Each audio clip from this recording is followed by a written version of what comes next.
Radio City podcast. Radio city పిట్ట కథ. మీరు వింటున్నారు రేడియో సిటీ 91.1లో. నేను మీ ఆర్జే యోగితాని. సో మనం ఏం చూస్తే, ఏ యాంగిల్లో చూస్తే అలానే కరెక్ట్ అని అనుకుంటాం కదా.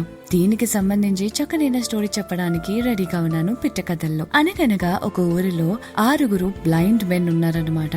వాళ్ళు 6 కూడా ఊరిలో తిరగడం వాళ్ళకి అలవాటు. ఒకసారి అనుకోకుండా వాకింగ్ చేస్తూ చేస్తూ ఫారెస్ట్ లోకి వెళ్ళిపోయారు. ఎప్పుడు ఉండే దారి కాకుండా కొత్త దారి ట్రై చేద్దామని చెప్పి ఫారెస్ట్ లోకి వెళ్ళిపోయారు. అప్పుడు ఎదురుగుండా ఒక పెద్ద యానిమల్ కనిపించింది. ఒకడు పట్టుకుంటే తోక కనిపించింది. తోకున్న యానిమల్ అని అన్నాడు. ఇంకొకడు పట్టుకుంటే కాళ్ళు దొరికాయి. ఈ కాళ్ళున్న యానిమల్ 4 కాళ్ళు ఉన్నాయి అని అన్నారు. దాని తర్వాత మిగతా 3 కూడా ఏదో ఒక పార్ట్ ని టచ్ చేసి దాన్ని డిస్క్రైబ్ చేశారు. On the whole full picture ఏంటా అన్నది మిస్ అయ్యారనమాట ఆ 6 బ్లైండ్ మెన్. సో దానికి తెలియకుండా దాన్ని ఎక్కడ పడితే అక్కడ టచ్ చేసి దాన్ని ఇరిటేట్ చేసేసరికి అది అందరినీ తొక్కి పడేసింది.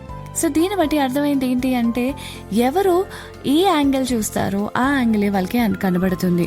మీలో కైండ్నెస్ ఉంటే అవతల వాళ్ళలో కైండ్నెస్ కనబడుతుంది. మీలో కోపం ఉంటే అవతల వాళ్ళలో కోపమే కనబడుతుంది. సో అలాంటి partial knowledge can lead to misunderstandings and huge troubles.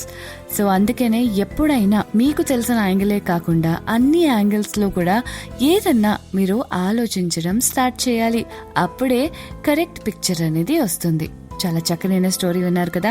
ఇలాంటి చక్కనైన స్టోరీస్ వినడానికి keep listening to me only on Radio City 91.1. నేను మీ RJ Yogitha. Radio City podcast.